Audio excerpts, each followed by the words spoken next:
Hey.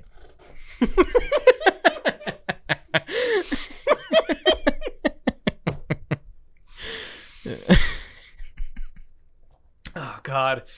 You fucking bastard. It's like you don't expect that little bit of nothing to matter. It was the saddest hey I've ever heard in my life. Welcome, everybody, to the Cameron and Cole podcast. While we're on the name subject, I've been thinking more and more on the Time to Sled name. I have too. We've gotten one yay for the name for I, and nobody else has really chimed in on that. But I was thinking, if we change the name or not, whatever we change it to, which I'm down for Time to Sled still. I say at episode 50, we change the format of the thumbnail a little bit. Okay. Maybe, and then we change the Cameron and Cole to whatever the new logo is. Like, of course, Cameron and Cole's still the channel name, but for the podcast-specific thumbnails and stuff, we change that. Because if we add anything to the titles, it's also going to start getting the titles even longer. So, that's true. we got to think about that. But I think episode 50, whatever we do, we make the change. I like it. What number are we on right now? 30 something? The next one will be 35. 35. So, I mean, it's only 15 episodes away, and those go by pretty quick. Yeah, for sure. Cool. That's exciting. Yeah. We're actually going to have a new name. Yep. So, whether you guys like it or not. Yeah, so let's just feel it out. Yeah. Welcome to the Time to Sled podcast. This is Cameron and Cole. And, we're here to talk to you about stuff. We're here, all sorts of stuff. All sorts of stuff, man. Super exciting stuff that you will find interesting and amazing. For sure. Just some personal updates. I finally got my vehicle registered to me today. Nice. Yeah, dude. I got that. Hell yeah. I think I got the car in November. While back. Yeah. Yeah. And my tag expired, my temporary tag, in December. Yeah. Yeah.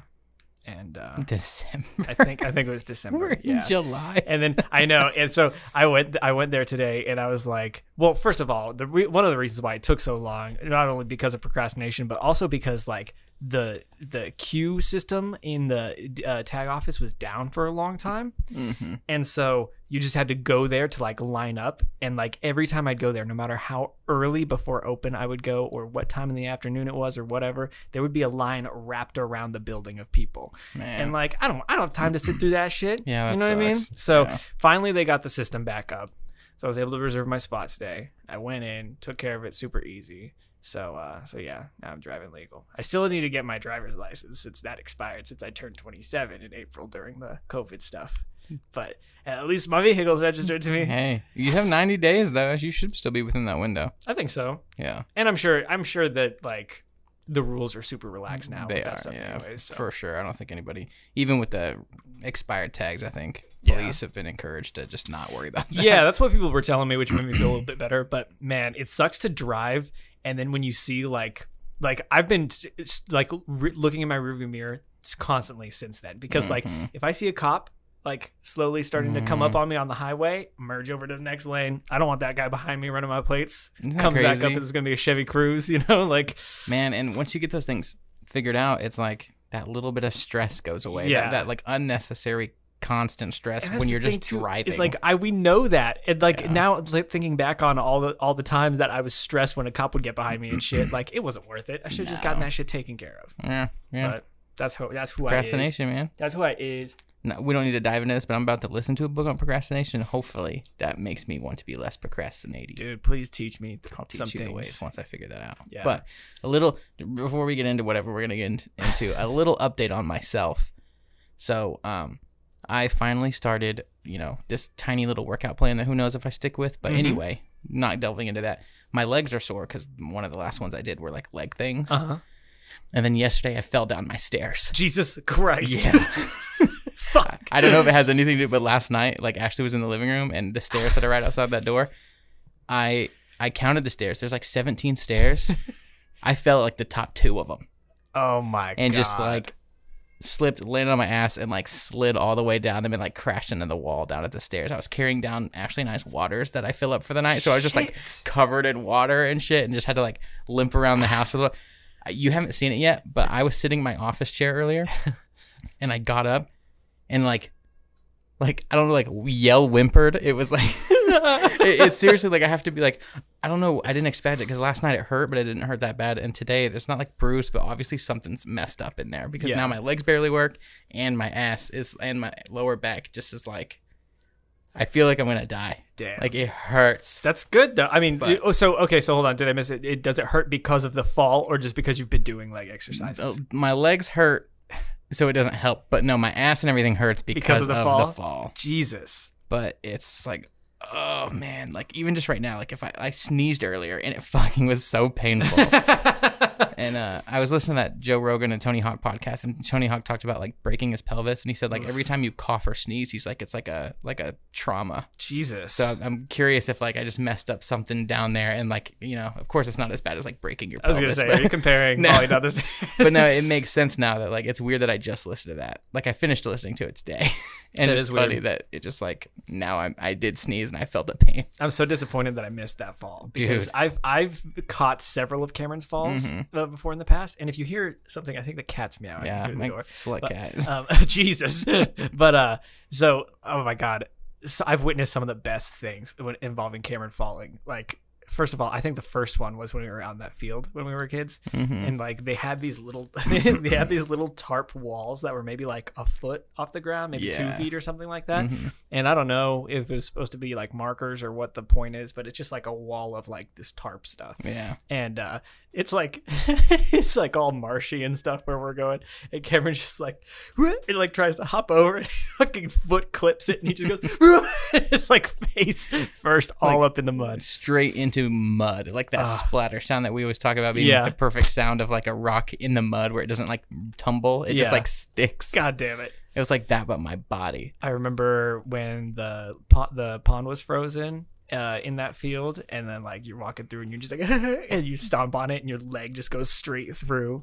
Speaking of ice, there was that time at the river. I know, I was just thinking at the river. We're walking on the frozen river. Cameron just out of nowhere goes whoosh, just drops about 2 feet lower. His feet are just like going through the ice. Yeah, it was the equivalent of if you were on a giant glacier in the river, and then you fall through, and it's like you're cradled like in a child swing. Like it was it's like a harness.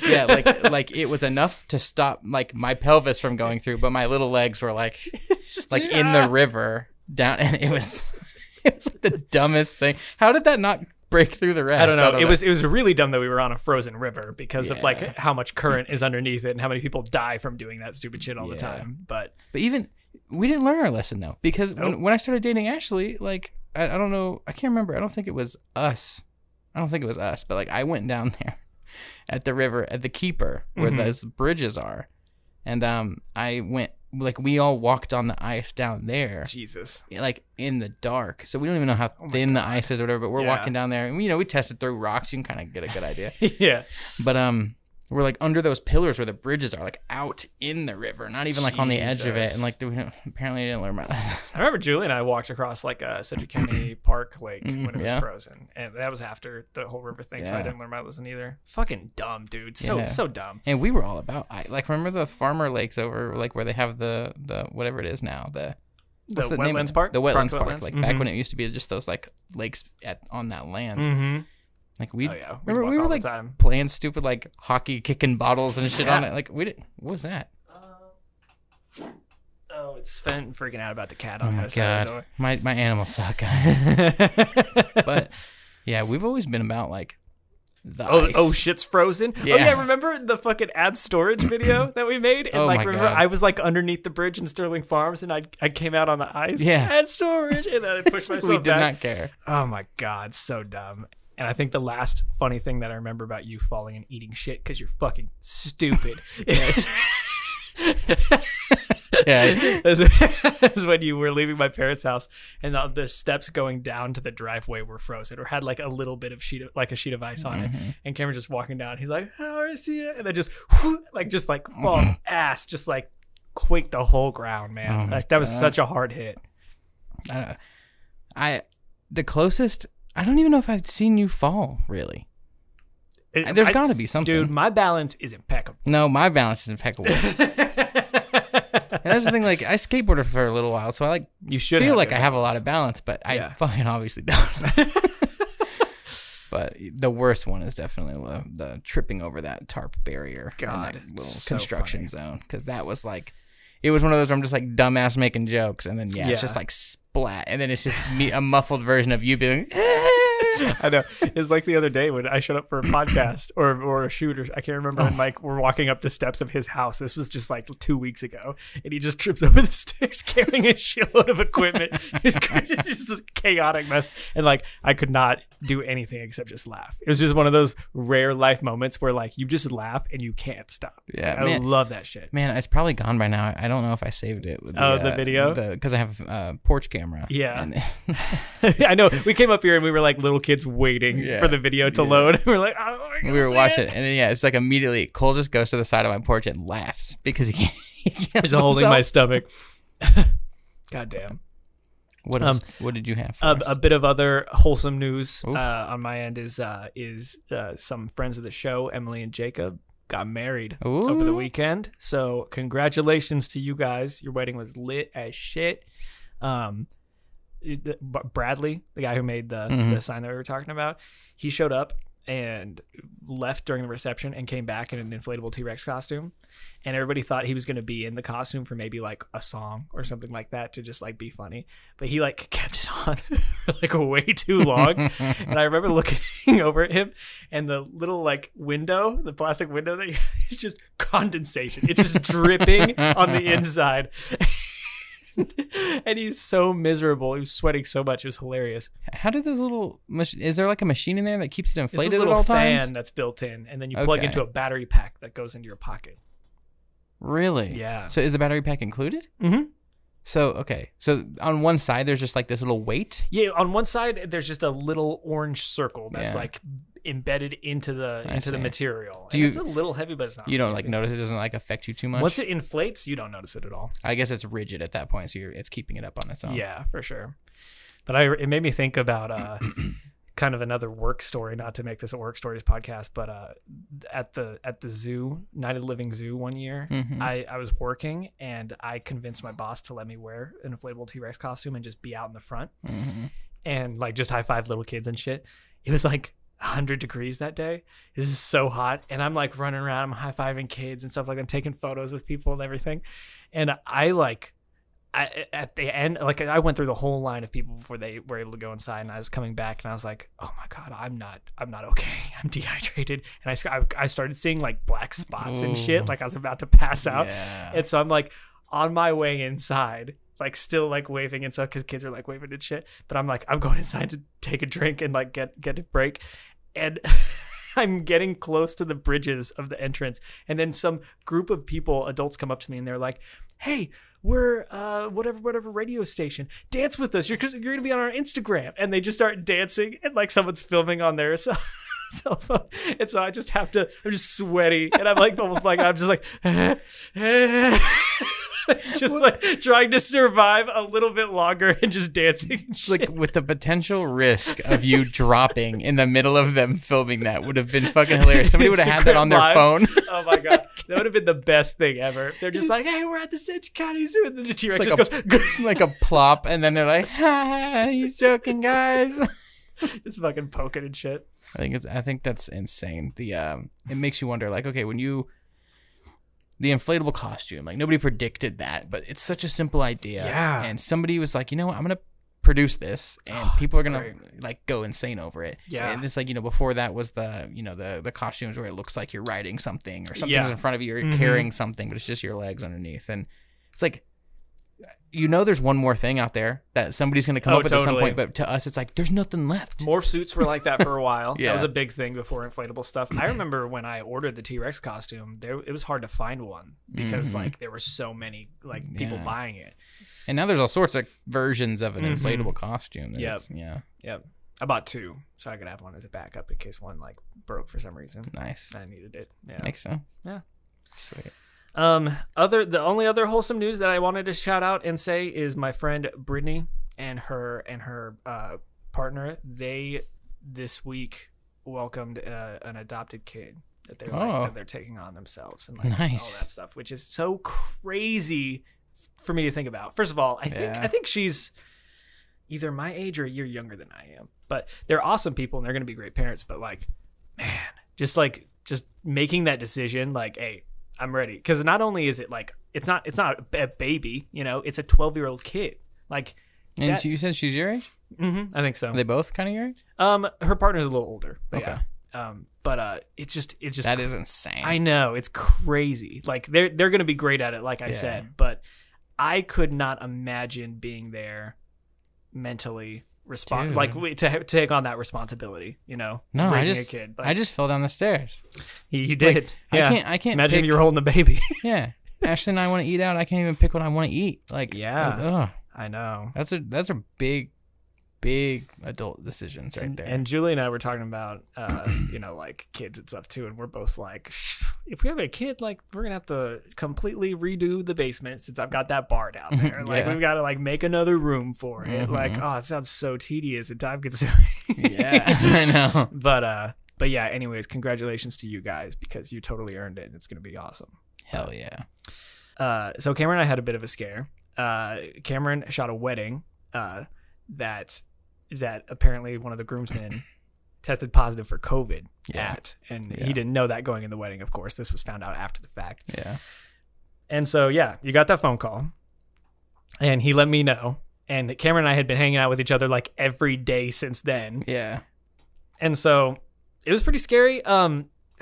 It made us feel a lot better that a lot of the bridal party's tests were coming back already negative. Yeah. And they were a lot closer to that groomsman than you were during the wedding day. Yeah, basically I got the information that, bridal party had all kind of most of them had gotten tested, and so far the guy was asymptomatic, so he didn't even know he was actually in the doctor for another reason and got tested just because they offered kind of thing. Yeah. That's what I was told at least. And then even the person who called me said like that person stayed with them like overnight the next couple days or day or whatever, and like they didn't get it. So I probably have nothing to worry about. But that day, I called Cole, and I make the joke because I was like, it feels like I'm calling somebody to like tell them about an STD. Like, right. Like that's the hey man, you might want to get yourself checked. Yeah, because it's weird. Like, and I just want to talk about it to give you guys kind of a perspective of it, because a lot of us haven't actually interacted with it or anything like that.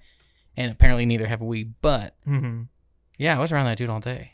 Yeah. Like, and I don't, I haven't looked back at the footage and seen who it even was. I got a name or whatever, but it's just weird because you're like, all you hear is news and Facebook arguments and all this stupid stuff. So it's weird to like have to go get tested. Yeah. And a lot of people, don't even, until then, we didn't even know how to get tested or anything. Right. So, yeah, we had to look it up. Like I Googled it and, I talked to somebody else and they were like, yeah, this other person needs to get tested because somebody they know has it.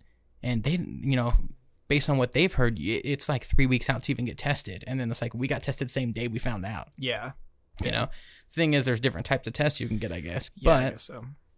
We did you can do a CVS drive-through one and do an appointment right now for an hour from now and then just go drive up and. It's a self-swab. You do it yourself. And so the test came back negative, just so you guys know. There's some documentation from it. But yeah, we got word that it came back negative pretty quickly. So that was super relieving. But man, it makes me, because there's so many people that aren't taking COVID seriously. We've talked about that before in the past. Yeah. It makes me wish that everybody would experience going and getting tested and the fear of actually being exposed to it, because it was mentally fucked when I was waiting in that drive-through and then like they had me do the swabbing and shit like that, put it in the tube, seal it up, throw it in the box.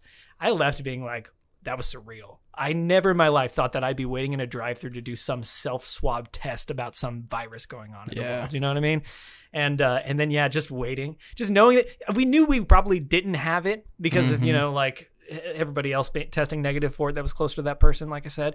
But the mental anxiety that follows is crazy. Yeah. I mean, it wasn't insane, by any means. I wasn't like losing sleep over it or anything, but like it's just that thought in the back of your head, like, I could have it. Yeah, because, my biggest worry was, okay, if I have it, me and you were staying away from stuff. We weren't doing anything around other people. But, if I have it, then, okay, well, that means my wife also probably can't work for 2 weeks. Right. Yep. Same. I can't go to shoots. Yeah. You know, like I can't. Our business pretty much has to come to a halt until we get over it. And it would be different if, you know, you didn't have it, because then I could at least edit. Most of us work from home anyway, like with Cole and I. So but those shoots and meetings and things like that, you know, I'd have to stay home. But like what I was really worried about was actually having to stay home. Yeah. Because that means it's like she's just not working. Yeah. So I felt the same way about Julie too. If we're both staying home and we're not doing shoots, like no money is being made at all because we're like stuck in this COVID cycle. Exactly.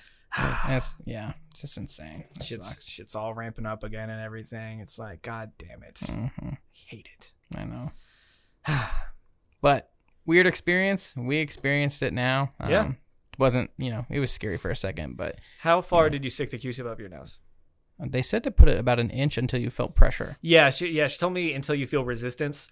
And it's funny because like we know a person that had to get tested as well, but he didn't go to a self swab place. He went to like one where somebody comes out in a hazmat suit and does it for you. And like now I understand why that sucks so much, because like when you're told to put a Q-tip as far up as your nose as possible until you feel resistance, you know your own limit because it's your own body. But if someone else is doing it, like they're not gonna know. Yeah. They're not gonna feel that resistance as much as you are. To them, it's like testing a steak to see how well done it is. It's like they're literally pushing it for resistance. Yeah.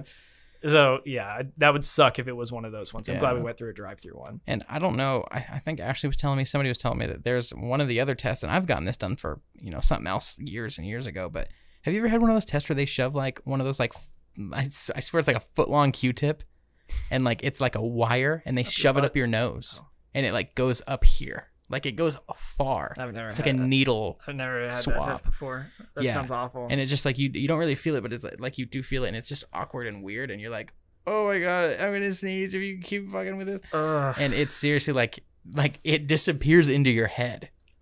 It's like, weird, it's just, you know, and it's just one of those things where like obviously we don't know how that shit works, so it seems impossible to us. But you know, to somebody who understands like anatomy, they're like, there's a fucking whole tube up there. I can do all sorts of shit in there. But that shit, apparently that's like, I have a feeling like we got the lower end test. I think so. I don't know what other tests are out there. I mean, our drive-through line was a combination of people getting COVID tests and people picking up their pharmacy, like their prescription shit. Yeah. So yeah, and also, like you found out, apparently 30% of the tests coming back right now are positive negatives. That's what I've heard. They're false positives. False positives. So you know, it made me argue to Cole on the phone one time, like, does that just mean all the numbers we're hearing are like 30% of those are not even existing? Who the fuck knows? It's like statistic wise, but also, you know, what kind of tests. But then at the same time, we got our results back, and then it's, even at the bottom it says if you test negative, it could be positive for all. I know, like and because they can't guarantee anything. Testing's so fucked up, anyways. Because like our friend that got tested, he had to wait 8 days for his shit. And how much would he wait? Like 3, 4, something like that. Something like that, yeah. And like, it's just like why isn't there just a consistent thing? You know, I don't understand why everything has to be different. I was hoping it'd be confusing. I was hoping they'd have one of those things by now where like they can just drop it in the tube, and then it just like you shake it and it like turns the color. Oh yeah, I was hoping it'd be like that testing quick. for meth. Yeah, like when they test drugs and shit, they're like, this is flour, this is cocaine. That's great. But just a quick run through. You basically, we did a CVS one where you make an appointment on their website, and then you have a time. You show up. You're wearing a mask in your car. They say. You roll down your window and you get up there, say you're there for the test. They verify your name. They tell you to bring like your social and ID, but I didn't have to show anything. I didn't either. They verified me by email address because I made an account online. And then they give you this bag that has 3 other bags in it. One has the Q-tips that gives you 5 Q-tips, but you only need 1. And then you shove that in your nose till you feel resistance. Then they guide you through it, and then you swab it. You circle it around, and then you swab twice and then hold it for 15 seconds. Yeah, oh, that's right. Yeah, and then you take it out and use the same end and put it in your other nostril. I love that. If that's the worst part, then we're doing great, you know. But like to me, I was just like, gross. I know. Like when Karen told me that because he went first, and he was like, yeah, just so you know, they're gonna make you do this, and I'm like, oh, what? Yeah. So, and then you put that in like this little vial thing that they have you, and then you put it like dirty side down into the liquid, screw it, and then put it in this like biohazard bag, and you put that in like a little drop box, and then they include a wipe for you to wipe down the drop box, and then you leave. Yeah. So and then they they send you an email, and then you can sign up for an account. And that's how you can view your results and stuff. Yeah. Because I still haven't gotten an email. Yeah, I didn't either. They said you're going to get an email, so I'm glad I looked actively. Yeah, but for real. Man, weird times. Mm-hmm. Well, that is about all the time that we have. Perfect.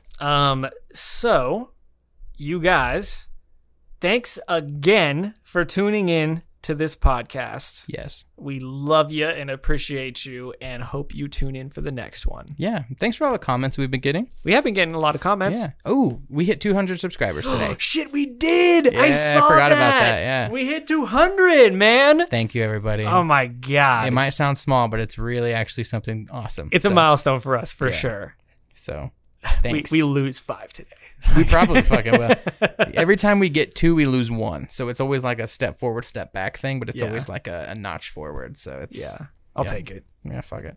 All right, guys. Thanks. You know what to do. Comment, like, hell subscribe. Yeah. I'm gonna put the best face mask I can find in the description. Maybe I don't know. Nice. I'm gonna put something funny in the description. Q-tips.